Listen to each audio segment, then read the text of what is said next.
The 2026 FIFA World Cup is the biggest in history. 48 teams, 3 countries, 16 cities, 104 matches, and a rule set that is more complex, more technology-driven, and more different from the last tournament than most people realize. Whether you are a lifelong soccer fan or watching your first World Cup, there are new rules this summer that will change how the game looks. Some of them dramatically. Miss them and you will be confused every time the referee stops play. Understand them and you will watch the entire tournament differently. Here is everything you need to know. The new format. Start with the basics, because the format itself has changed significantly. The 2022 World Cup in Qatar featured 32 teams.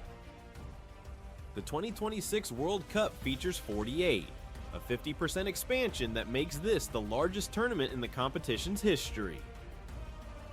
Those 48 teams are divided into 12 groups of 4. Every team plays 3 group stage matches. From each group, the top 2 teams advance automatically. The top 8 of the 12 third-place finishers also advance. That means 32 teams move through to the knockout rounds, double the 16 that advanced in Qatar. The tournament runs from June 11th to July 19th, 2026. Matches are spread across venues in the United States, Canada, and Mexico. The final takes place on July 19th at New York, New Jersey Stadium in East Rutherford, New Jersey. If you are planning to watch, every single one of the 104 matches will air live across Fox and FS1 in the United States, with every match streaming on the Fox and Fox Sports apps.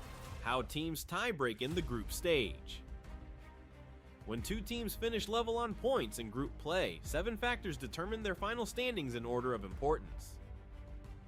First, group goal difference. The gap between goals scored and goals conceded across all 3 matches. Second, total goals scored. Third, head-to-head record between the tied teams. Fourth, fair play record. Yellow and red card accumulation. Fifth, drawing of lots. Sixth, FIFA World Ranking. Group winners receive more favorable knockout round opponents. Second place finishers advance automatically. Which third place teams advance and who they face depends on this tiebreaker system. Understanding it matters because it directly shapes the path to the final for every team in the tournament. The biggest rule changes. 3 new rules will change how this World Cup looks compared to any previous one. The first addresses time wasting in dead ball situations.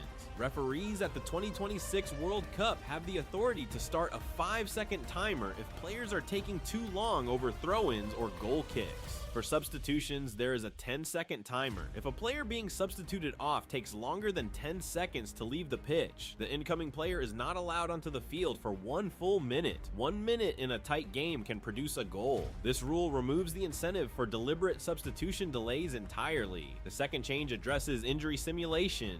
Any player whose injury causes the referee to stop play must leave the field and cannot return for a minimum of 1 minute. This directly targets the tactic of feigning injury to waste time or disrupt an opponent's rhythm. If a player goes down and play is halted, they leave the field. If they are healthy enough to continue within the minute, they return. If they are not, the team plays temporarily with 1 fewer player.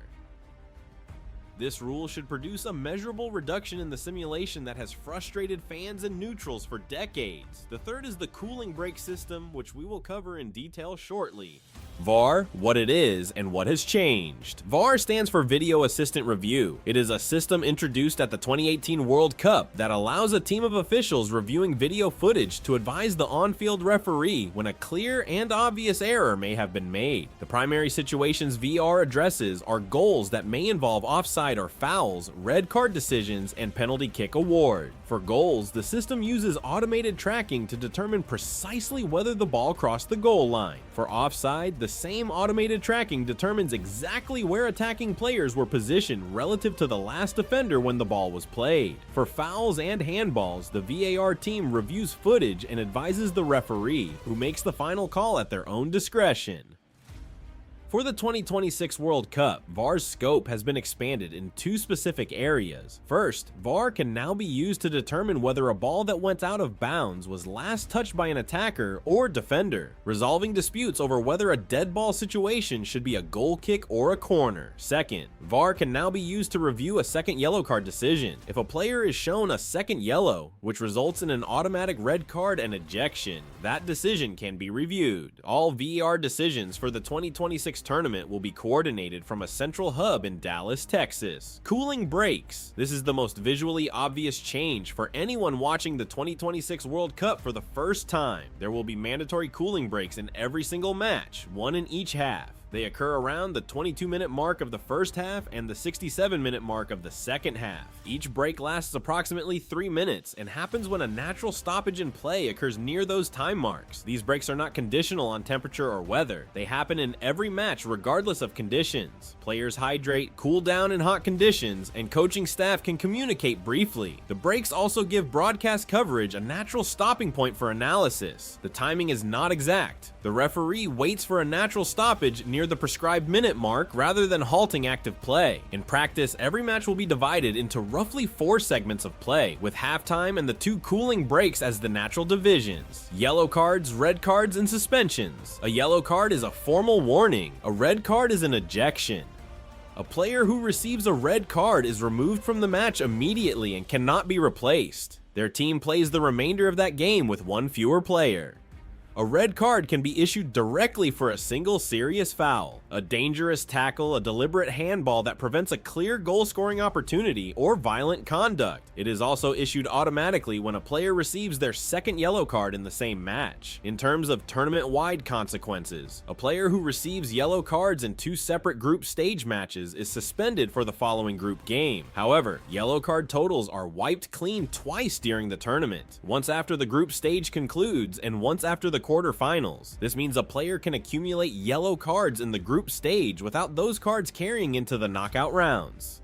Penalty kicks and shootouts. A penalty kick is awarded when a foul, a trip, a push, or a deliberate handball occurs inside the 18-yard penalty box. The kick is taken from the penalty spot 12 yards from the goal, one-on-one against the goalkeeper.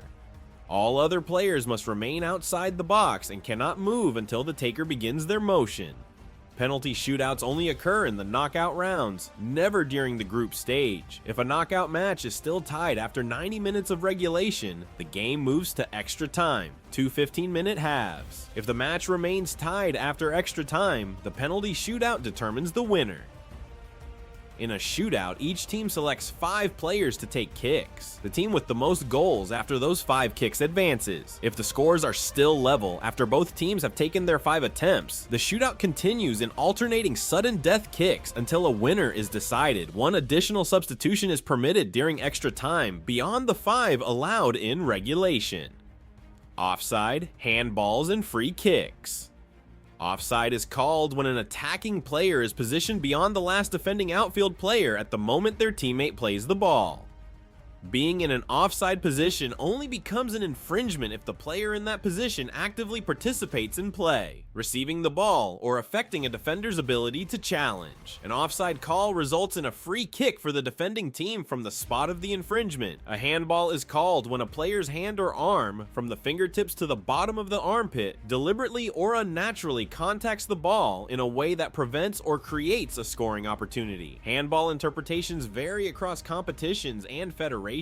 At this World Cup specifically, FIFA's interpretation applies, which historically results in fewer handball penalties than many domestic leagues award. If a handball occurs outside the box, the opposing team receives a free kick. Inside the box, it is a penalty. Free kicks can be direct, where a player shoots directly at goal, or indirect, where the ball must touch a second player before a goal can be scored. The opposing team has the right to form a defensive wall positioned at least 10 yards from the spot of the kick.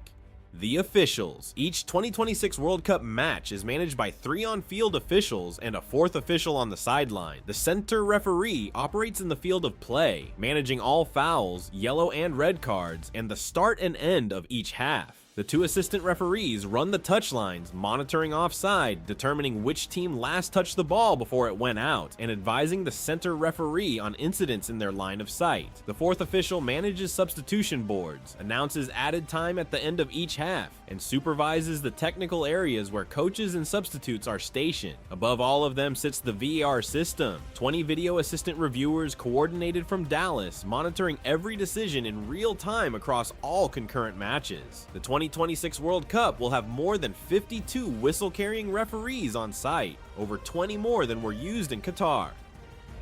FIFA selected officials from across all 6 continental soccer federations, each of which brings its own interpretive culture to the laws of the game. Part of the preparation for officials at this tournament involved standardizing those interpretations so that a foul that earns a yellow card in South America is treated the same way as the same foul committed in Europe. That harmonization across 6 federations and 48 nations is one of the most complex officiating challenges in the history of international sport. The expanded VAR team in Dallas is in large part the mechanism FIFA is using to ensure consistency at scale. The rules of soccer exist for one reason: to keep the game safe for the players and engaging for the people watching. This summer, those rules have been updated in ways that will genuinely improve the product on the field. Less time wasting, more flow, better technology, smarter officiating. The largest World Cup in history starts June 11th, 2026. Like and subscribe for full coverage of every round of the 2026 World Cup. Drop a comment. Which rule change do you think will have the biggest impact on the tournament? Thanks for watching.